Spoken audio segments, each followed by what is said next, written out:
Hello ಆತ್ಮೀಯರೇ, ನಮಸ್ಕಾರ. ಮೋಕ್ಷ ಮೀಡಿಯಾಕ್ಕೆ ತಮಗೆ ಸ್ವಾಗತ. ನಾನು ಮೋಕ್ಷ ಹಿರೇಮಠ್. ಪಾಶ್ಚಿಮಾತ್ಯ ದೇಶಗಳಲ್ಲಿ ದರ್ಶನಗಳು ಬೆಳವಣಿಗೆಯಾದದ್ದೇ ಬೇರೆ ರೀತಿಯಾಗಿ. ಅಲ್ಲಿ ವ್ಯಕ್ತಿಗತ ಅಭಿಪ್ರಾಯಕ್ಕೆ, ವಿಚಾರಗಳಿಗೆ, ಚಿಂತನ ಮಂಥನಗಳಿಗೆ ಭಾಳ ಮೌಲ್ಯವಿತ್ತು. ಭಾರತಕ್ಕೆ ಹೋಲಿಕೆ ಮಾಡಿದಾಗ ನಮ್ಮದು ಸಮಷ್ಟಿ ಸಂಸ್ಕೃತಿಯಾದರೆ ಅವರು ವ್ಯಕ್ತಿಗತ ವೈಯಕ್ತಿಕ ಸಂಸ್ಕೃತಿಯಾಗಿತ್ತು. ಹೀಗಾಗಿ ಅಲ್ಲಿ ಸಮಷ್ಟಿ ಸಂಸ್ಕೃತಿಯ ಮಾತಿಗಿಂತ ಆ ವ್ಯಕ್ತಿಯ ಮಾತುಗಳಿಗೆ ಭಾಳ ಪ್ರಾಮುಖ್ಯತೆ ದೊರಕಿತು. ಆ ಹಿನ್ನೆಲೆಯಲ್ಲಿ ನೋಡಿದಾಗ ನಾವು ಬೇರೆ ಬೇರೆ ರೀತಿಯ ಅಥವಾ ಬೇರೆ ಬೇರೆ ತೆರನಾದ ತತ್ವಜ್ಞಾನಿಗಳನ್ನು, ದರ್ಶನಕಾರರನ್ನು ನೋಡುತ್ತೇವೆ. ನಾವು ಇಲ್ಲಿವರೆಗೆ ತಿಳಿದ ಪ್ರಕಾರ ಪಾಶ್ಚಾತ್ಯ ದರ್ಶನಗಳಲ್ಲಿ ಸಾಕ್ರಟಿಸ್ನೇ ಮೊದಲ ದರ್ಶನಕಾರ, ತತ್ವಶಾಸ್ತ್ರಜ್ಞಕಾರ ಅಂತೇಳಿ ತಿಳ್ಕೊಂಡಿದ್ದೇವೆ. ಆದರೆ ಅದು ಅಷ್ಟೇನು ಸಮಂಜಸವಾದ ಅಭಿಪ್ರಾಯವಲ್ಲ. ಸಾಕ್ರಟಿಸ್ನಿಗೆ ತನ್ನದೇ ಆದ ಬೆಲೆ ಇದೆ, ನೆಲೆ ಇದೆ, ಆ ಮಾತು ಬೇರೆ. ಆದರೆ ಸಾಕ್ರಟಿಸ್ಗಿಂತ ಮೊದಲು ಅಥೆನಸ್ ಆಫ್ ಮಿಲಿಟ್ಸ್ ಅಂತ ಒಬ್ಬ ದರ್ಶನಕಾರ ಬರ್ತಾನೆ, ಒಬ್ಬ ತತ್ವಶಾಸ್ತ್ರಜ್ಞ ಬರ್ತಾನೆ. ಅವನು ಸಾಮಾನ್ಯವಾಗಿ ಕಾರಣಗಳಿಗೆ ಒತ್ತು ಕೊಡ್ತಾನೆ. ಮನುಷ್ಯ ಸಮಾಜ ಉದಯ ಆದ ಮೇಲೆ, ವಿಕಾಸ ಆದಮೇಲೆ ಆ ಸಮಾಜದ ಮುಂದೆ ಅನೇಕ ಸವಾಲುಗಳಿರ್ತವೆ. ಆ ಸವಾಲುಗಳಿಗೆ ಉತ್ತರ ಕಂಡುಕೊಳ್ಳುವುದು ಮನುಷ್ಯನ ಕುತೂಹಲ ಆಗಿರುತ್ತೆ. ಎಷ್ಟೋ ಸಮಸ್ಯೆಗಳಿಗೆ ಪರಿಹಾರ ಕಂಡುಕೊಳ್ಬೇಕಾಗಿರ್ತದೆ. ಅಷ್ಟೇ ಅಲ್ಲ, ಒಂದು ಸ್ಥಿರವಾದ ಸುಂದರ ಜೀವನವನ್ನು ನಡೆಸಬೇಕಂತಕ್ಕಂಥ ಒಂದು ಕನಸು ಇರ್ತದೆ. ಆ ಕನಸು ಮತ್ತು ಸೌಂದರ್ಯದ ಹಿನ್ನೆಲೆಯಲ್ಲಿ ಏನಾಗುತ್ತೆ, ಬೇರೆ ಬೇರೆ ಶಕ್ತಿಗಳನ್ನು, ಅಂದರೆ ಭೌತ ಶಕ್ತಿಗಳು, ಭೌತಾತೀತ ಶಕ್ತಿಗಳ ಹುಡುಕಾಟ ಪ್ರಾರಂಭ ಆಗುತ್ತೆ. ಆ ಹುಡುಕಾಟದಲ್ಲಿ ಮನುಷ್ಯನ ಕುತೂಹಲ ಮತ್ತಿಷ್ಟು ಹೆಚ್ಚಾಗಿ ಆ ಹುಡುಕಾಟವನ್ನು ತೀವ್ರಗೊಳಿಸ್ತಾನೆ. ಅದಕ್ಕೆ ಮನುಷ್ಯನಲ್ಲಿರ್ತಕ್ಕಂಥ ಭಯ ಕೂಡ ಆ ತೀವ್ರತೆಯನ್ನು ಹೆಚ್ಚು ಮಾಡ್ತದೆ. ಆ ಹಿನ್ನೆಲೆಯಲ್ಲಿ ಧರ್ಮ, ದೇವರು, ದೆವ್ವಗಳು ಎಲ್ಲ ಹುಟ್ಟಿಕೊಂಡ್ಬಿಟ್ವು. ಆ ಹುಟ್ಟಿಕೊಂಡಾಗ ವಿಕಾಸ ಆದಂಗೆಲ್ಲ ಮನುಷ್ಯನ ಕುತೂಹಲ ಜಾಸ್ತಿಯಾಗಿ ಅವುಗಳನ್ನು ಪ್ರಶ್ನಾತೀತವಾಗಿ ಒಪ್ಕೊಳ್ತಿದ್ನಲ್ಲ, ಈಗ ಪ್ರಶ್ನೆ ಮಾಡಲಿಕ್ಕೆ, ಸಂಶಯ ಪಡಲಿಕ್ಕೆ ಪ್ರಾರಂಭ ಮಾಡ್ತಾನೆ. ಆ ಹಿನ್ನೆಲೆಯಲ್ಲಿ ಆ ಸಾಂಪ್ರದಾಯಿಕವಾಗಿ ಬಂದಿರತಕ್ಕಂಥ ಎಷ್ಟೋ ವಿಷಯಗಳನ್ನು, ಅಂಶಗಳನ್ನು ಅವನೇನು ಮಾಡ್ತಾನೆ, ಕಾರಣ ಹುಡುಕಲಿಕ್ಕೆ ಶುರು ಮಾಡ್ತಾನೆ. ಹಿಂದೆ ಅವು ಪ್ರಾರಂಭ ಆದಾಗ ಕಾರಣ ಇರ್ಬೋದು, ಆದರೆ ಸಮಯ ಗತಿಸಿದಂಗೆಲ್ಲ ಆ ಕಾರಣಗಳು ಮರೆಮಾಚಿಬಿಡ್ತವೆ. ಆ ಕಾರಣಗಳು ಹಿಂದಕ್ಕೆ ಸರಿದು ಬರ್ತವೆ. ಆ ಕಾರಣಗಳು ಹೊಸ ಪೀಳಿಗೆಗೆ ಗೊತ್ತಾಗೋದಿಲ್ಲ. ಹೀಗಾಗಿ ಆ ಕಾರಣಗಳ ಹುಡುಕಾಟಗಳಲ್ಲಿ ಏನು ಮಾಡ್ತಾನೆ, ಮನುಷ್ಯ ತೊಡಗ್ತಾನೆ. ಅದನ್ನು ಈ ಅಥೆನಾಸ್ ಆಫ್ ಮಿಲಿಟ್ಸ್ ಅಂತಕ್ಕಂಥ ದರ್ಶನಕಾರ ಸ್ಪಷ್ಟವಾಗಿ ಅದಕ್ಕೆ ರೂಪ ಕೊಡ್ತಾನೆ. ಆದ ಕಾರಣ ಅವನು ಪ್ರತಿಯೊಂದನ್ನು ನಾವು ಒಪ್ಪಿಕೊಳ್ಬೇಕಾದ್ರೆ ಅದಕ್ಕೆ ಕಾರಣ ಇರಬೇಕು. ಆ ಕಾರಣ ಇದ್ದರೆ ಮಾತ್ರ ನಾವು ಅದನ್ನು ಒಪ್ಪಿಕೊಳ್ಳಬಹುದು ಅಂತಕ್ಕಂಥ ವಾದವನ್ನು ಮುಂದಿಡ್ತಾನೆ. ನಂತರದಲ್ಲಿ ಇದನ್ನೇ ಬೇರೆ ರೀತಿಯಾಗಿ ಹುಡುಕಲಿಕ್ಕೆ ಈ ಪೈಥಾಗರಸ್ ಪ್ರಯತ್ನ ಪಡ್ತಾನೆ. ಅಂದರೆ ಅಥೆನ್ಸ್ ಸಾಮಾನ್ಯವಾಗಿ ಯುಗಪೂರ್ವ 6ನೇ ಶತಮಾನದಲ್ಲಿದ್ದರೆ, ನಂತರದಲ್ಲಿ ಈ ಪೈಥಾಗೋರಸ್ ಬರ್ತಾನೆ. ಪೈಥಾಗೋರಸ್ ಒಬ್ಬ ಗ್ರೀಕ್ ಗಣಿತಶಾಸ್ತ್ರಜ್ಞ.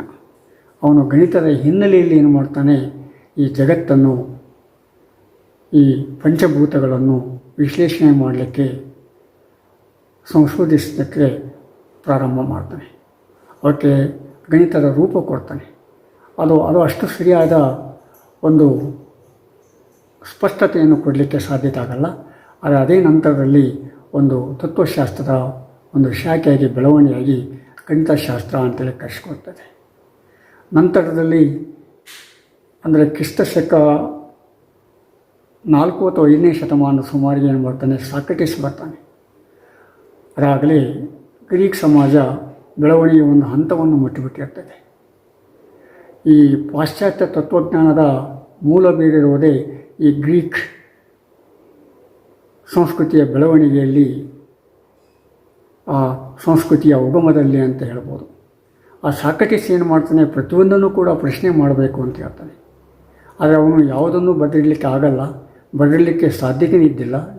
ಯಾಕಂದರೆ ಆಗಿನ ಕಾಲದಲ್ಲಿ ಇನ್ನೂ ಲಿಪಿ ಬೆಳವಣಿಗೆಯಾಗಿದ್ದಿಲ್ಲ. ಅದು ಬರೀ ಮಾತಿನಿಂದ ಮೂಲಕ ವ್ಯಕ್ತಪಡಿಸ್ಬೋದಾಗಿತ್ತು. ಹೀಗಾಗಿ ಅಲ್ಲಿ ಸಂಭಾಷಣೆ ಮುಖ್ಯವಾಗಿತ್ತು. ಆ ಸಂಭಾಷಣೆಯ ಮೂಲಕ ತನ್ನ ವಿಚಾರಗಳನ್ನು ಅವನು ಜನರ ಮುಂದಿಡಲಿಕ್ಕೆ ಪ್ರಯತ್ನ ಪಡ್ತಾನೆ. ಅಂದರೆ ತನ್ನ ಇತರ ವಿದ್ಯಾರ್ಥಿಗಳೊಂದಿಗೆ, ಇತರ ವ್ಯಕ್ತಿಗಳೊಂದಿಗೆ ಸಂಭಾಷಣೆಯನ್ನು ಹೇಳ್ತಾ ಅಲ್ಲಿ ಉದ್ಭವಿಸಿರ್ತಕ್ಕಂಥ ಪ್ರಶ್ನೆಗಳಿಗೆ ಉತ್ತರ ಕೊಡಲಿಕ್ಕೆ ಸಾಕ್ರೆಟಿಸ್ ಪ್ರಯತ್ನ ಪಡ್ತಾನೆ. ಅವನು ಯಾವುದನ್ನು ಬರೆದಿಡಲಿಕ್ಕೆ ಸಾಧ್ಯತೆ ಆಗೋದಿಲ್ಲ. ನಂತರದಲ್ಲಿ ಬಂದಿರತಕ್ಕಂಥವನ ವಿದ್ಯಾರ್ಥಿಗಳು ಕೂಡ ಅದನ್ನು ಬರೆದಿಡಲಿಕ್ಕೆ ಆಗಲ್ಲ. ಯಾಕಂದರೆ ನಾನು ಈಗಾಗಲೇ ಹೇಳಿದ್ದೀನಿ, ಇನ್ನೂ ಲಿಪಿ ಅಷ್ಟು ಬೆಳವಣಿಗೆ ಆಗಿದ್ದಿಲ್ಲ. ಲಿಪಿ ಬೆಳವಣಿಗೆ ಆಗಿದ್ದೇ ಯುಗಪೂರ್ವ 3 ಅಥವಾ 2ನೇ ಶತಮಾನದ ಸುಮಾರಿಗೆ ಅನಿಸುತ್ತೆ. ಆಗ ಪ್ರಾರಂಭವಾಗಿತ್ತು. ನಂತರದಲ್ಲಿ ಬರ್ತಾ ಆ ಲಿಪಿ ಬೆಳವಣಿಗೆ ಆಯಿತು. ಆ ಲಿಪಿ ಬೆಳವಣಿಗೆ ಆದಮೇಲೆ ಹಿಂದಿನ ವಿಚಾರಗಳೇನಿದ್ವಲ್ಲ, ಅವಳು ಬಾಯಿಂದ ಬಾಯಿಗೆ ಹೋಗ್ತಾ ಮುಂದುವರಿತಿದ್ವಲ್ಲ, ಆ ಮುಂದುವರಿತಕ್ಕಂಥ ವಿಷಯಗಳನ್ನೇ ಆಧಾರವಾಗಿಟ್ಕೊಂಡು ಆ ಲಿಪಿಯನ್ನು ಉಪಯೋಗಿಸ್ಕೊಂಡು ಈ ದಾಖಲಿಸಲಿಕ್ಕೆ ಪ್ರಾರಂಭ ಮಾಡಿದೆ. ಅಂದರೆ ಲಿಪಿಯ ಇತಿಹಾಸ ನಂತರದಲ್ಲಿ ಪ್ರಾರಂಭ ಆಗುತ್ತೆ. ಅದಕ್ಕಿಂತ ಮೊದಲು ಆ ಲಿಪಿಯ ಇತಿಹಾಸ ಇರದೇ ಇರುವುದರಿಂದ ಅಥವಾ ಲಿಪಿಯ ಬೆಳವಣಿಗೆ ಇರದೇ ಇರುವುದರಿಂದ ನಾವು ಬರೀ ಈ ನೆನಪಿನಲ್ಲಿ ಜ್ಞಾಪಕ ಶಕ್ತಿಯನ್ನು ಇಟ್ಟುಕೊಂಡು ಅವುಗಳನ್ನು ಪೀಳಿಗೆಯಿಂದ ಪೀಳಿಗೆಗೆ ಹೇಳ್ತಾ ಮುಂದುವರಿಸ್ತಾ ಇರ್ತವೆ. ಆದ ಕಾರಣ ಆಗಿನ ಕಾಲಗಳಲ್ಲಿ ಏನಾಗುತ್ತೆ, ಈ ಕಾವ್ಯಗಳು ಹೆಚ್ಚು ಬೆಳವಣಿಗೆ ಪಡ್ತವೆ. ಯಾಕಂದರೆ ಕಾವ್ಯಗಳ ಮೂಲಕ, ಜಾನಪದ ಹಾಡುಗಳ ಮೂಲಕ ಆ ವಿಚಾರಗಳನ್ನು ಸ್ಪಷ್ಟವಾಗಿ ನೆನಪಿನಲ್ಲಿಡೋಕ್ಕೆ ಸಾಧ್ಯತೆ ಇತ್ತು. ಈ ಹಿನ್ನೆಲೆಯಲ್ಲಿ ಕಾವ್ಯ ಭಾಳ ಪ್ರಮುಖವಾಯಿತು. ಕಾವ್ಯಗೆ ಒಂದು ಬೆಲೆ ಕೂಡ ಬಂತು. ನಂತರದಲ್ಲಿ ಆ ಕಾವ್ಯ ತನ್ನದೇ ಆದ ರೂಪವನ್ನು ಪಡೆದುಕೊಂಡು ಸಾಹಿತ್ಯದ ರೂಪದಲ್ಲಿ ಅದು ಮತ್ತೆ ಬೇರೆ ಬೇರೆ ರೀತಿಯಾಗಿ ತನ್ನ ವಿಚಾರಗಳನ್ನು ವ್ಯಕ್ತಪಡಿಸಲಿಕ್ಕೆ ಶುರುವಾಯಿತು. ಅಂದರೆ ಸಾಕ್ರೆಟಿಸ್ ಸಂಭಾಷಣೆಯ ಮೂಲಕ ಹೊಸ ವಿಚಾರಗಳನ್ನು, ಅಂದರೆ ಪ್ರಶ್ನೆ ಮಾಡ್ತಕ್ಕಂಥದ್ದನ್ನು ತನ್ನ ಪೀಳಿಗೆಗೆ ಮತ್ತು ಇನ್ನಿತರ ಪೀಳಿಗೆಗೆ ಬಿಟ್ಟು ಹೋಗ್ತಾನೆ. ಯಾವುದನ್ನು ಒಪ್ಪಿಕೊಳ್ಬೇಕಾದ್ರೆ ಮನುಷ್ಯ ಪ್ರಶ್ನೆ ಮಾಡಬೇಕು ಅಂತೇಳಿ. ಪ್ರಶ್ನೆ ಮಾಡಬೇಕು ಸಹಜ, ಆದರೆ ಪ್ರಶ್ನೆ ಯದ್ವಾ ಇರಬಾರ್ದು, ಪ್ರಶ್ನೆ ಅಸಮಂಜಸವಾಗಿರಬಾರ್ದು. ಅದನ್ನು ಕೂಡ ನಾವು ಗಮನದಲ್ಲಿಟ್ಕೊಳ್ಬೇಕಾಗತ್ತೆ. ಪ್ರಶ್ನೆ ಮಾಡ್ತೀನಿ ಅಂತೇಳಿ ಏನೋ ತಿಳಿದದ್ದನ್ನು ಪ್ರಶ್ನೆ ಮಾಡಿಬಿಟ್ರೆ ಅದು ಪ್ರಶ್ನೆ ಆಗೋದಲ್ಲ, ಒಂಥರ ಹುಡುಗಾಟಿಕೆ ಆಗುತ್ತೆ. ಅದು ಸಂಶೋಧನೆ ಆಗೋದಲ್ಲ, ಸಂಶೋಧನೆಯ ದಾರಿ ತಪ್ಪಿಸುವ ಒಂದು ಕ್ರಮ ಕೂಡ ಆಗುತ್ತೆ. ಇಂದಿನ ದಿನಮಾನಗಳಲ್ಲಿ ನಾವು ಅದನ್ನು ನೋಡ್ತಾ ಇದ್ದೇವೆ. ಆ ಪ್ರಶ್ನೆ ಯಾವಾಗಲೂ ಐತಿಹಾಸಿಕ ಹಿನ್ನೆಲೆಯಲ್ಲಿ, ಸಾಂಸ್ಕೃತಿಕ ಹಿನ್ನೆಲೆಯಲ್ಲಿ, ಅಭೌತ ಹಿನ್ನೆಲೆಯಲ್ಲಿ ಕೇಳಬೇಕಾಗತ್ತೆ, ನೋಡಬೇಕಾಗತ್ತೆ. ಆಗ ಮಾತ್ರ ಆ ಪ್ರಶ್ನೆಗೆ ಬೆಲೆ ಬರುತ್ತೆ. ಅಂಥ ಪ್ರಶ್ನೆಯನ್ನು ಹುಟ್ಟು ಹಾಕಲಿಕ್ಕೆ ಅಥವಾ ಕೇಳಲಿಕ್ಕೆ ಸಾಕ್ರೆಟಿಸ್ ಮೂಲ ಕಾರಣ ಆಗ್ತಾನೆ. ನಂತರ ಸಾಕ್ರೆಟಿಸ್ನ ಶಿಷ್ಯನಾಗಿರ್ತಕ್ಕಂಥ ಪ್ಲೇಟೋ ಬರ್ತಾನೆ. ಆ ಪ್ಲೇಟೋ ಸಾಕ್ರೆಟಿಸ್ನ ಎಷ್ಟೋ ವಿಚಾರಗಳನ್ನು ಒಪ್ಕೊಳ್ಳೋದಿಲ್ಲ. ಆದರೂ ಕೂಡ ಸಾಕ್ರೆಟಿಸ್ನ ವಿಚಾರವನ್ನು ಒಂದಿಲ್ಲ ಒಂದು ರೀತಿಯನ್ನು ಮುಂದುವರಿಸ್ತಾನೆ. ಆ ಒಂದು ಸುಂದರ ಸಮಾಜ ಕನಸನ್ನು ಕಾಣಿಸ್ತಾ ಆ ಸಮಾಜದಲ್ಲಿ ಒಂದು ಸ್ಥಿರತೆಯನ್ನು ತೆಗೆದಕ್ಕೋಸ್ಕರ ಆ ಪ್ಲೇಟೋ ಏನು ಮಾಡ್ತಾನೆ, ಅಕಾಡೆಮಿಯಾ ಅಂತೇಳಿ ಒಂದು ಸ್ಕೂಲ್ ಸ್ಥಾಪನೆ ಮಾಡ್ತಾನೆ. ಒಂದು ದರ್ಶನ ಶಾಲೆಯನ್ನು ಸ್ಥಾಪನೆ ಮಾಡ್ತಾನೆ. ಆ ಶಾಲೆಯ ಮೂಲಕ ತನ್ನ ವಿಚಾರಗಳನ್ನು ಹೇಳ್ತಾನೆ. ಅಲ್ಲಿ ರಿಪಬ್ಲಿಕ್ ಅಂತಕ್ಕಂಥ ಒಂದು ಸಂಸ್ಥೆಯನ್ನು ಹುಟ್ಟಾಕ್ತಾನೆ. ಆ ರಿಪಬ್ಲಿಕ್ನಲ್ಲಿ ಈ ಗುಲಾಮರಿಗೆ ಸ್ಥಾನ ಇರೋದಿಲ್ಲ. ಆ ಗುಲಾಮರನ್ನು ಹೊರತುಪಡಿಸಿ ಕುಲೀನರನ್ನು ಮಾತ್ರ ಅದು ಆ ರಿಪಬ್ಲಿಕ್ ಒಳಗೊಂಡಿರ್ತದೆ ಆಗಿನ ಕಾಲದಲ್ಲಿ. ಅಂಥದೇ ಒಂದು ಸ್ಥಿತಿ ಭಾರತದಲ್ಲಿ ಕೂಡ ಇತ್ತು. ಅದು ಎಲ್ಲರಿಗೂ ಗೊತ್ತಿರತಕ್ಕಂಥ ವಿಷಯ. ಈಗಾದರೂ ಕೂಡ ಅದು ಒಂದಿಲ್ಲ ಒಂದು ರೂಪದಲ್ಲಿ, ಒಂದಿಲ್ಲ ಒಂದು ಹಂತದಲ್ಲಿ ಈ ಭಾರತೀಯರನ್ನು ಕಾಡ್ತಾ ಇದೆ. ಅದು ಬೇರೆ ಬೇರೆ ರೂಪದಲ್ಲಿ ಬೇರೆ ಬೇರೆ ದೇಶಗಳಲ್ಲಿದೆ. ಅದಕ್ಕೆ ಭಾರತ ಹೊರತಾಗೇನಿಲ್ಲ. ಪ್ಲೇಟೋ ಆ ಅಕಾಡೆಮಿಯನ್ನು ಮತ್ತು ರಿಪಬ್ಲಿಕನ್ನು ಸ್ಥಾಪನೆ ಮಾಡಿದ ಮೇಲೆ ಆ ಅಕಾಡೆಮಿಯ ಹೆಸರಿಂದ ನಾವು ಇವತ್ತು ಅಕಾಡೆಮಿಕ್ಸ್ ಅಂತ ಮಾಡಿದ್ದೇವೆ. ನಂತರದಲ್ಲಿ ಅವನ ವಾದವನ್ನು ಏನು ಮಾಡ್ತಾನೆ, ಆ ಪ್ಲೇಟೋನ ಶಿಷ್ಯನಾದ ಅರಿಸ್ಟಾಟಲ್ ಪ್ರಾರಂಭ ಮಾಡ್ತಾನೆ. ಅರಿಸ್ಟಾಟಲ್ ಕೂಡ ಮನುಷ್ಯ ಸ್ಥಿರತೆಯನ್ನು ಕಾಡ್ಕೊಂಡ ಮೇಲೆ ಅವನಿಗೆ ಒಂದು ಸೌಂದರ್ಯೋಪಾಸನೆ ಕುತೂಹಲ ಜಾಸ್ತಿ ಆಗುತ್ತೆ. ಆ ಸೌಂದರ್ಯ ಮತ್ತು ಸ್ಥಿರತೆ ಮತ್ತು ಸುಂದರ ಸಮಾಜ ಮುಂದುವರಿಬೇಕಂತೇಳಿ ಅವನು ಇಷ್ಟಪಡ್ತಾನೆ. ಆದ ಕಾರಣ ಅವನೇನು ಮಾಡ್ತಾನೆ, ಲೈಸಿಯಂ ಅಂತಕ್ಕಂಥ ಒಂದು ಸಂಸ್ಥೆನ ಹುಟ್ಟಾಕ್ತಾನೆ. ಹುಟ್ಟಾಕಿ ಅನುಕರಣೆ ಅದು ಕಾಪಿ ಆಗಿರಬಾರ್ದು, ಆ ಕಾಪಿಯ ಜೊತೆ ಅದನ್ನು ಮೀರಿರ್ತಕ್ಕಂಥ ಕೆಲವು ವಿಚಾರಗಳನ್ನು, ಕೆಲವು ಸಂಗತಿಗಳನ್ನು ಅನುಕರಣೆ ವಹಿಸ್ಕೊಳ್ಬೇಕಾಗತ್ತೆ. ಆ ಅನುಕರಣೆಯನ್ನು ಬೇರೆ ರೀತಿಯಲ್ಲಿ, ಬೇರೆ ರೂಪದಲ್ಲಿ ನಾವು ಉಪಯೋಗಿಸಿಕೊಂಡು ಮತ್ತೆ ಸಮಾಜವನ್ನು ಮುನ್ನಡೆಸಬೇಕಂತಕ್ಕಂಥ ಮಾತನ್ನು ಈ ಅರಿಸ್ಟಾಟಲ್ ಹೇಳ್ತಾನೆ. ಅರಿಸ್ಟಾಟಲ್ ತನ್ನ ಶಿಷ್ಯನಾದ ಅಲೆಕ್ಸಾಂಡರ್ನಿಗೆ ಜಗತ್ತಿನಲ್ಲಿ ಸಾಧಿಸಲಿಕ್ಕೆ ಪ್ರೇರೇಪಣೆ ಮಾಡ್ತಾನೆ, ಜಗತ್ತನ್ನೇ ಗೆಲ್ಲಲಿಕ್ಕೆ ಪ್ರೇರೇಪಿಸ್ತಾನೆ. ಅಲೆಕ್ಸಾಂಡರ್ ಆ ಹಿನ್ನೆಲೆಯಲ್ಲಿ ಏನು ಮಾಡ್ತಾನೆ, ಜಗತ್ತನ್ನು ಜಯಿಸ್ಲಿಕ್ಕೆ ಹೋಗ್ತಾನೆ. ಆದರೆ ಅನೇಕ ಸಾವು ನೋವುಗಳು ಉಂಟಾಗ್ತವೆ. ಜಗತ್ತನ್ನು ಪೂರ್ಣ ಜಯಿಸಲಿಕ್ಕಾಗಲ್ಲ. ಆ ಜಯಿಸಿದ ಜಗತ್ತನ್ನು ಇರ್ತಕ್ಕಂಥ ಪಡೆದುಕೊಂಡು ಮತ್ತೆ ವಾಪಸ್ ಹೋಗುವಾಗ ಅವನಿಗೆ ಸಾವು ಬರುತ್ತೆ. ಅಲ್ಲಿಗೆ ಏನಾಗುತ್ತೆ, ಈ ಗ್ರೀಕ್ ಒಂದು ದರ್ಶನ ತತ್ವಶಾಸ್ತ್ರದ ಅಂತಿಮವಾದರೂ ಕೂಡ ಅದು ಬೇರೆ ದೇಶಗಳಲ್ಲಿ ಹರಡಿ ಅಲ್ಲಿ ಮತ್ತೆ ಬೇರೆ ರೂಪಾಂತರ ಪಡಿತಾ ಇದೆ. ನಮಗೆ ಇಲ್ಲಿ ಸಾಕ್ರೆಟಿಸ್ ಏನಾಗ್ತಾನೆ, ಈ ಗ್ರೀಕಿನ ದರ್ಶನಕ್ಕೆ ಒಂದು ಮೂಲ ಬೇರು ಒದಗಿಸ್ತಾನಲ್ಲ, ಒಂದು ಭದ್ರವಾದ ಬುನಾದಿ ಒದಗಿಸ್ತಾನಲ್ಲ. ಆದ ಕಾರಣ ಸಾಕ್ರೆಟಿಸನೇ ನಮಗೆ ಈ ಗ್ರೀಕಿನ ಮೂಲ ತತ್ವಶಾಸ್ತ್ರಜ್ಞ, ದರ್ಶನಕಾರ ಅಂತ ನಾವು ತಿಳ್ಕೊಂಡ್ಬಿಟ್ಟಿದ್ದೇವೆ. ಆದರೆ ಅದಕ್ಕಿಂತ ಮೊದಲಿರ್ತಕ್ಕಂಥ ಅಥೇನಾ ಮಿಲೆಟ್ಸನ್ನು ನಾವು ಮರೆತು ಬಿಡ್ತೇವೆ. ಅದು ಸಾಮಾನ್ಯವಾಗಿ ಎಲ್ಲ ದೇಶದಲ್ಲಿ ಎಲ್ಲ ಕಾಲಗಳಲ್ಲಿ ನಡೆಸ್ತಕ್ಕಂಥ ಒಂದು ಸಂಭವಿಸ್ತಕ್ಕಂಥ ಸಂಗತಿ. ಹೀಗಾಗಿ ಗ್ರೀಕ್ ಸಮಾಜ ಕೂಡ ಅದಕ್ಕೆ ಹೊರತಾಗಿಲ್ಲ, ಅಥವಾ ಗ್ರೀಕ್ ಶಾಸ್ತ್ರಜ್ಞರು ಕೂಡ ಹೊರತಾಗಿಲ್ಲ. ಇಂದಿಗೂ ಕೂಡ ಆ ಗ್ರೀಕ್ ಶಾಸ್ತ್ರಜ್ಞರು ಇಲ್ಲದೇ ಇದ್ದರೂ ಕೂಡ ಆಗಿನ ಕಾಲದಲ್ಲಿ ಹುಟ್ಟಾಕಿರ್ತಕ್ಕಂಥ ಬೇರು, ಆಗಿನ ಕಾಲದಲ್ಲಿ ಹುಟ್ಟಾಕಿರ್ತಕ್ಕಂಥ ಒಂದು ಭದ್ರ ಬುನಾದಿ ಏನಲ್ಲ, ಆ ಭದ್ರ ಬುನಾದಿ ಇವತ್ತಿಗೂ ಕೂಡ ಅದು ಒಂದಿಲ್ಲ ಒಂದು ಹಂತದಲ್ಲಿ ಬೇರೆ ಬೇರೆ ರೂಪದಲ್ಲಿ ತನ್ನ ದರ್ಶನವನ್ನು ಕೊಡ್ತಾ ಇದೆ. ಅಲೆಕ್ಸಾಂಡರ್ ಅಂತ ಆದಮೇಲೆ, ಯುಗಾಂತ ಆದಮೇಲೆ ಅಲ್ಲಿ ನಂತರ ರೋಮ್ ಸಾಮ್ರಾಜ್ಯ ಪ್ರಾರಂಭ ಆಗುತ್ತೆ. ಆ ರೋಮ್ ಸಾಮ್ರಾಜ್ಯದಲ್ಲಿ ಟಾಲೆಮಿ ಅಂತ ವ್ಯಕ್ತಿಗಳು ಬರ್ತಾರೆ. ಆ ಟಾಲೆಮಿ ಕೂಡ ಜ್ಯಾಮಿತಿ ಹಿನ್ನೆಲೆಯಲ್ಲಿ ಏನು ಮಾಡ್ತಾನೆ, ಈ ಜಗತ್ತನ್ನು ಪರಿವರ್ತಿಸಲಿಕ್ಕೆ, ಜಗತ್ತನ್ನು ಮುಂದುವರ್ಸ್ಕೊಂಡು ಹೋಗಲಿಕ್ಕೆ ಹೇಳ್ತಾನೆ. ಅವನು ಜಗತ್ತಿನ 3 ಕಲ್ಪನೆಗಳನ್ನು, 3 ವಿಶ್ವಗಳನ್ನು, 3 ಲೋಕಗಳನ್ನು ಹೇಳ್ತಾನೆ. ಒಂದು ಲೋಕ ಪೂರ್ತಿ ಕೆಳಗಿದೆ, ಒಂದು ಮಧ್ಯದ ಲೋಕ, ಮತ್ತೊಂದು ಮೇಲಿನ ಲೋಕ ಅಂತೇಳಿ. ಅಂದರೆ ಟಾಲಮಿ ತನ್ನದೇ ಆದ ರೀತಿಯಲ್ಲಿ ಅವನು ಈ ಜಗತ್ತನ್ನು ವಿಶ್ಲೇಷಣೆ ಮಾಡಲಿಕ್ಕೆ ಪ್ರಯತ್ನ ಪಡ್ತಾನೆ. ಒಂದು ಕಡೆ ಅಲ್ಲಿ ಆದರೆ ಪೌರಾತ್ಯದಲ್ಲಿ ಬೇರೆ ಬೇರೆ ರೀತಿಯಾಗಿ ಆ ದರ್ಶನಗಳು ಅಲ್ಲಿ ಬೇರೆ ರೂಪವನ್ನು ಪಡ್ಕೊಂಡಿದ್ದು. ಇಲ್ಲಿ ಸಮಷ್ಟಿಯಲ್ಲಿರ್ತಕ್ಕಂಥ ವಿಚಾರಗಳನ್ನು ಒಬ್ಬ ವ್ಯಕ್ತಿ ಅದಕ್ಕೆ ಸ್ಪೋಕ್ಸ್ ಪರ್ಸನ್ ಆಗ್ತಾನೆ. ಒಬ್ಬ ವ್ಯಕ್ತಿ ಆ ಸಮಷ್ಟಿ ವಿಚಾರಗಳನ್ನು ಹೇಳ್ತಕ್ಕಂಥ ವ್ಯಕ್ತಿ ಆಗ್ತಾನೆ. ಆ ಸಮಷ್ಟಿಯ ಮೌಲ್ಯದ ಜೊತೆಗೆ, ಆ ಸಮಷ್ಟಿಯ ಪ್ರಾಮುಖ್ಯತೆಯೊಂದಿಗೆ ಆ ವ್ಯಕ್ತಿ ಬೆಳವಣಿಗೆ ಆಗ್ತಾನೆ. ಆದರೆ ಪಾಶ್ಚಾತ್ಯ ಸಂಸ್ಕೃತಿಯಲ್ಲಿ ಈ ಸಮಷ್ಟಿಗಿಂತ ವ್ಯಕ್ತಿಗತ ವಿಚಾರಗಳು ಮುಖ್ಯವಾಗಿ ಅಲ್ಲಿ ವ್ಯಕ್ತಿಗಳೇ ಭಾಳ ಪ್ರಮುಖರಾಗಿಬಿಡ್ತವೆ. ಹೀಗಾಗಿ ಅಲ್ಲಿ ಏನಾಗುತ್ತೆ, ಹೀರೋ ವರ್ಷಿಪ್ ಪ್ರಾರಂಭ ಆಗುತ್ತೆ, ಈ ನಾಯಕರ ಪೂಜೆ ಪ್ರಾರಂಭ ಆಗುತ್ತೆ.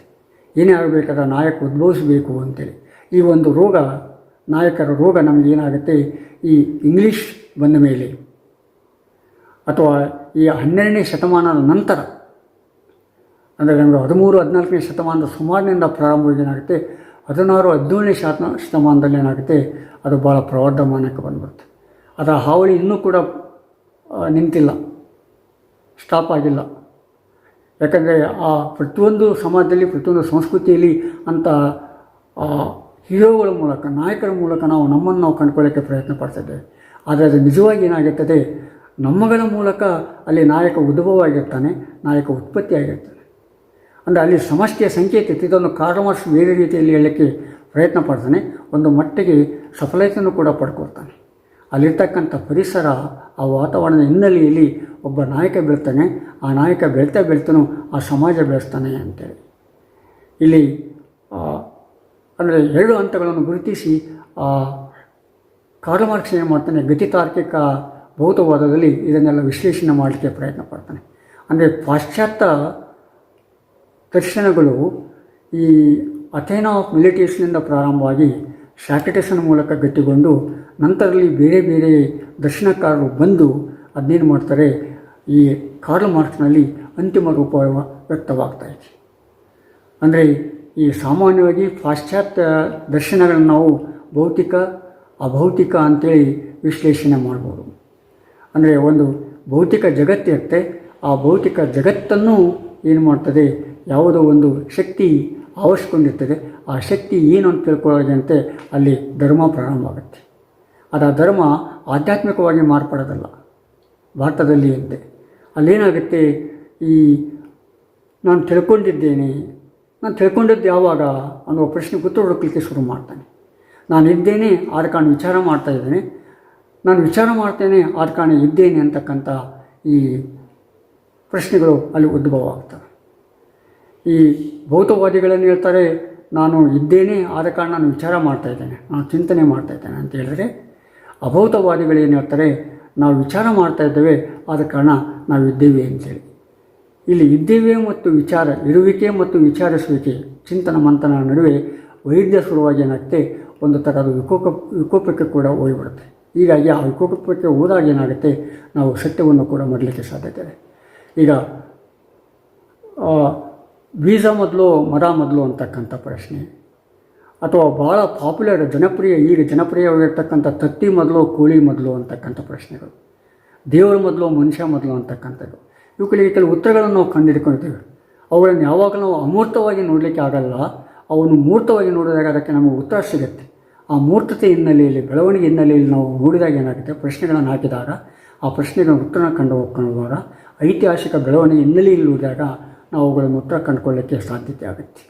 ಈಗ ಏನಾಗುತ್ತೆ, ಈ ಜಗತ್ತಿನಲ್ಲಿ ಈ ಇರುವಿಕೆ ಮತ್ತು ಚಿಂತನೆ ಮಾಡುವಿಕೆ ನಡೀತಾ ಇದೆ. ಅಷ್ಟೇ ಅಲ್ಲ, ಅದು ಭಾರತ ಅಂತ ದೇಶದಲ್ಲಿ ಬೇರೆ ರೀತಿಯಾಗಿ ಅದು ಮಾಯೆಯಾಗಿ ಕೂಡ ಪರಿವರ್ತನೆ ಆಗುತ್ತೆ ಅಂತೇಳಿ. ಅಂದರೆ ಭಾರತದಲ್ಲಿ 6 ದರ್ಶನಗಳು ಪ್ರಾರಂಭ, 6 ದರ್ಶನಗಳನ್ನು ನಾವು ನೋಡಿದರೆ, ಈ ಪಾಶ್ಚಾತ್ಯ ಜಗತ್ತಿನಲ್ಲಿ 6 ದರ್ಶನಗಳನ್ನು ನೋಡಲಿಕ್ಕೆ ಸಾಧ್ಯ ಇಲ್ಲ. ಅವುಗಳನ್ನು ಸಂಕ್ಷಿಪ್ತಗೊಳಿಸಿ ಏನು ಮಾಡ್ತಾರೆ, ಅವರು 3 ದರ್ಶನಗಳಿಗೆ ಮಾತ್ರ ಸೀಮಿತವಾಗ್ತಾರೆ. ಆ 3 ದರ್ಶನಗಳು ವ್ಯಕ್ತಪಡಿಸ್ತಕ್ಕಂಥ ವ್ಯಕ್ತಿಗಳು ಭಾಳ ಪ್ರಮುಖರಾಗ್ತಾರೆ, ಹೊರತು ಅಲ್ಲಿರ್ತಕ್ಕಂಥ ಸಮಾಜ ಮತ್ತು ಸಂಸ್ಕೃತಿ ಅಲ್ಲ. ಅದೇನು ಸಮಾಜ ಮತ್ತು ಸಂಸ್ಕೃತಿಯ ಪ್ರಾಮುಖ್ಯತೆ ಬಂದಿದ್ರಿ ಅಥವಾ ಅದು ಇತ್ತೀಚೆಗೆ ಅಂತೇಳಿ, ಅಂದರೆ ಅವರು ಬೇರೆ ಬೇರೆ ದೇಶಗಳಿಗೆ ಹೋದಾಗ, ಆ ಬೇರೆ ಬೇರೆ ದೇಶಗಳನ್ನು ವ್ಯವಹರಿಸ್ತಾ ಇರುವಾಗ ಬಂದಿರತಕ್ಕಂಥ ಒಂದು ಫಲ ಏನಿದೆಯಲ್ಲ, ಆ ಫಲದಿಂದ ಅಲ್ಲಿ ಈ ಒಂದು ಚಿಂತನೆ ಬರಲಿಕ್ಕೆ ಸಾಧ್ಯತೆ ಇತ್ತು. ಅಂದರೆ ಅದೇ ರೀತಿಯಾದ ಚಿಂತನೆ ನಾವು ಚೈನಾದಲ್ಲಿ ನೋಡ್ತಾ ಇದ್ದೇವೆ. ಚೈನಾದಲ್ಲಿ ಕನ್ಫ್ಯೂಷಿಯಸ್ನಿಂದ ಮತ್ತು ದಾವಿಸಮ್ನಿಂದ ಪ್ರಾರಂಭ ಮಾಡ್ತಾರೆ. ನಂತರ ಒಮ್ಮೆಲೆ ಬುದ್ಧನನ್ನು ತಂದು ಬಿಡ್ತೇವೆ. ಅದು ಭಾರತೀಯ, ಅಂದರೆ ಇತಿಹಾಸ ಗೊತ್ತಿಲ್ಲದೆ ಇರತಕ್ಕಂಥ ವ್ಯಕ್ತಿಗಳು ಒಮ್ಮೆಲೆ ಆ ಒಂದು ತೀರ್ಮಾನಕ್ಕೆ ಬರ್ತಾರೆ. ಅದು ಆ ತೀರ್ಮಾನಕ್ಕೆ ಬರೋದಕ್ಕಿಂತ ಮೊದಲು, ಬುದ್ಧ ಬರೋದಕ್ಕಿಂತ ಮೊದಲು, ಕನ್ಫ್ಯೂಷಿಯಸ್ ಬರೋದಕ್ಕಿಂತ ಮೊದಲು, ದಾವೋನಿಸಮ್ ಬರೋದಕ್ಕಿಂತ ಮೊದಲು ಆಲೆ ಒಂದು ತೆರನಾದ ಚಿಂತನ ಮಂಥನಗಳು ಈ ಏಷ್ಯಾ ಖಂಡದಲ್ಲಿ ನಡೆದು, ಪೌರಾತ್ಯ ದೇಶಗಳಲ್ಲಿ ನಡೆದು ಅನ್ನೋದನ್ನು ನಾವು ಮರೆತು ಬರ್ತೇವೆ.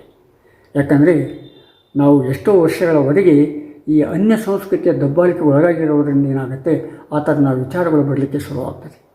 ಅನ್ಯ ಸಂಸ್ಕೃತಿಯ ದಬ್ಬಾಳಿಕೆಯ ನಂತರ ನಾವು ನಮ್ಮ ತನವನ್ನು ಕಳ್ಕೊಂಡು ಬಿಡ್ತೇವೆ. ನಮ್ಮ ತನವನ್ನು ಕಳೆದುಕೊಂಡಾಗ ನಮ್ಮಲ್ಲಿ ಏನಿತ್ತು ಅನ್ನೋದನ್ನು ಮಾಡ್ಕೊಳ್ತೇವೆ. ಯಾಕಂದರೆ ಅನ್ಯ ಸಂಸ್ಕೃತಿ ನಮ್ಮ ಮೇಲೆ ಆಳ್ವಿಕೆ ನಡೆಸ್ತಾ ಇರುವಾಗ, ಯಾವುದು ಆಳ್ವಿಕೆ ನಡೆಸ್ತದೆ ಆ ಆಳ್ವಿಕೆ ವಿಚಾರಗಳು, ಆಳಿಸಿಕೊಳ್ಳುವ ವಿಚಾರಗಳು ಆಗ್ತವೆ. ಆ ಹಿನ್ನೆಲೆಯಲ್ಲಿ ಕೆಲವರು ಮಾರ್ಪಟ್ಟೇನಾಗುತ್ತೆ, ಈ ಪ್ರಜಾಪ್ರಭುತ್ವ ಬಂದ ಮೇಲೆ, ಅಂದರೆ ಅನ್ಯ ಸಂಸ್ಕೃತಿಯ ಆಕ್ರಮಣ ಕಡಿಮೆಯಾಗಿ ಅದು ಬಿಟ್ಟು ಓಡುವುದ ಮೇಲೆ, ಅದನ್ನು ಓಡಿಸಿದ ಮೇಲೆ ಏನಾಗುತ್ತೆ, ನಾವು ನಮ್ಮತನವನ್ನು ಮತ್ತೆ ನೋಡಲಿಕ್ಕೆ ಪ್ರಾರಂಭ ಮಾಡ್ಕೊಳ್ಳಲ್ಲ. ಆವಾಗ ನಮ್ಮತನದ ಒಂದು ಇತಿಹಾಸ ನಮಗೆ ಸ್ಪಷ್ಟವಾಗಿ ಅರ್ಥ ಆಗಲಿಕ್ಕೆ ಪ್ರಾರಂಭ ಆಗುತ್ತೆ. ಈ ರೀತಿಯಾಗಿ ಈ ಏಷ್ಯಾ ಖಂಡದಲ್ಲಿರ್ತಕ್ಕಂಥ, ಏಷ್ಯಾ ಖಂಡದ ದೇಶಗಳಲ್ಲಿರ್ತಕ್ಕಂಥ ಕೆಲವು ಸಾಂಸ್ಕೃತಿಕ ಬೆಳವಣಿಗೆಯನ್ನು ನಾವು ಇತ್ತೀಚೆಗೆ ಏನು ಮಾಡ್ತೀವಿ, ಸಂಶೋಧನೆಯ ಮೂಲಕ ಅಥವಾ ಅನುಸಂಧಾನದ ಮೂಲಕ ಏನು ಮಾಡ್ತೀವಿ, ನಾವು ಇಲ್ಲಿ ಹೀಗಿತ್ತು, ಇದನ್ನು ತಿಳಿಸಿ ಈ ರೀತಿಯಾಗಿದೆ ಅಂತ ಹೇಳಲಿಕ್ಕೆ ಪ್ರಾರಂಭ ಮಾಡಿದಾಗ ಅಂತ ಎಷ್ಟೋ ವಿಚಾರಗಳನ್ನು ಒತ್ತುಕೊಳ್ತಾರೆ. ಅದು ಆಹಾರಕ್ಕೆ ಸಂಬಂಧಪಟ್ಟಿರ್ತಕ್ಕಂಥ ವಿಷಯ ಆಗಿರ್ಬೋದು, ಸಂಸ್ಕೃತಿಗೆ ಸಂಬಂಧಪಟ್ಟಿರ್ತಕ್ಕಂಥ ವಿಷಯ ಆಗಿರ್ಬೋದು, ಈ ನಾಗರಿಕತೆ ಸಮಾಜಪಟ್ಟಿರ್ತಕ್ಕಂಥ ವಿಷಯ ಆಗಿರ್ಬೋದು, ಅಥವಾ ಇರುವಿಕೆ ಮತ್ತು ಚಿಂತನ ಮಂಥನ ಮಾಡುವಿಕೆ ವಿಚಾರ ಆಗಿರ್ಬೋದು, ದೇವರ ದಿಂಡರ ವಿಚಾರ ಆಗಿರ್ಬೋದು, ಆತ್ಮ ಪರಮಾತ್ಮ ಇತ್ಯಾದಿಗಳ ವಿಚಾರ ಇರ್ಬೋದು, ಇನ್ನಿತರ ಎಲ್ಲ ವಿಚಾರಗಳ ಹಿನ್ನೆಲೆಯಲ್ಲಿ ಏನಾಗುತ್ತೆ, ಈ ದರ್ಶನಗಳನ್ನು ನೋಡಿದಾಗ ಏನಾಗುತ್ತೆ, ಆವಾಗ ಏಷ್ಯಾ ಖಂಡದ ದೇಶಗಳಲ್ಲಿ ಉದ್ಭವಿಸಿರ್ತಕ್ಕಂಥ ಅಥವಾ ಹೊರಹೊಮ್ಮಿರ್ತಕ್ಕಂಥ ವಿಚಾರಗಳ ಮಹತ್ವವನ್ನು ಸ್ಪಷ್ಟವಾಗಿ ಅರ್ಥ ಮಾಡಿಕೊಳ್ಳೋಕ್ಕೆ ಸಾಧ್ಯತೆ ಆಗುತ್ತೆ. ಆ ಹಿನ್ನೆಲೆಯಲ್ಲಿ ಆಧ್ಯಾತ್ಮಿಕತೆಯನ್ನು ಕೂಡ ನಾವು ಅರ್ಥ ಮಾಡಿಕೊಳ್ಳೋಕ್ಕೆ ಸಾಧ್ಯತೆ. ಈ ಭೌತ, ಅಭೌತಿಕ, ನಂತರ ಆಧ್ಯಾತ್ಮಿಕ ಇವುಗಳನ್ನೆಲ್ಲ ಒಂದೊಂದು ಮೊಸಳುಗಳನ್ನು ಅರ್ಥ ಮಾಡಿಕೊಂಡು ಮುಂದುವರಲಿಕ್ಕೆ ಸಾಧ್ಯತೆ ಆಗುತ್ತೆ. ಅಷ್ಟೇ ಅಲ್ಲ, ಒಂದು ಸಮಾಜಕ್ಕೆ ಒಂದು ಸಮಾಜ ರಚನೆ ಚೌಕಟ್ಟನ್ನು ಕೊಟ್ಟು ಆ ಸಮಾಜವನ್ನು ಸುಂದರಗೊಳಿಸಲಿಕ್ಕೆ ಕೂಡ ಸಾಧ್ಯ ಆಗುತ್ತೆ. ಈ ಹಿನ್ನೆಲೆಯಲ್ಲಿ ನಾವು ಈ ಪಾಶ್ಚಾತ್ಯ ದರ್ಶನವನ್ನು ಏನು ಮಾಡಬೇಕಾಗುತ್ತೆ, ವಿಮರ್ಶೆ ಮಾಡಬೇಕಾಗುತ್ತೆ. ವಿಮರ್ಶೆ ಮಾಡಿದ್ದನ್ನು ಮತ್ತೆ ವಿಮರ್ಶಿಸಬೇಕಾಗುತ್ತೆ. ಈ ದಿಕ್ಕಿನತ್ತ ನಾವು ನೋಡಲಿಕ್ಕೆ ಇಂದು ಪ್ರಯತ್ನ ಪಡಬೇಕಾಗತ್ತೆ. ಅದಾಗಲೇ ಪ್ರಯತ್ನ ಪ್ರಾರಂಭವಾಗಿದೆ, ಅದು ಇನ್ನೂ ಮುಂದಿನ ಹಂತಕ್ಕೆ ಹೋಗಬೇಕಾಗಿದೆ. ಆತ್ಮೀಯರೇ, ಇದನ್ನು ನಾವು ಇತಿಹಾಸವನ್ನು ನೋಡಿದಾಗ, ಈ ದರ್ಶನಗಳ ಇತಿಹಾಸವನ್ನು ನೋಡಿದಾಗ ಇದರ ಸ್ಪಷ್ಟ ಚಿತ್ರಣ ನಮಗೆ ಬರ್ತಾಯಿದೆ. ಮತ್ತು ಮುಂದಿನ ಅವತರಣಿಕೆಯಲ್ಲಿ ಮತ್ತೆ ಭೇಟಿಯಾಗುವ. ಚಂದಾದಾರರಾಗಿ ಶೇರ್ ಮಾಡಿ. ನಮಸ್ಕಾರ.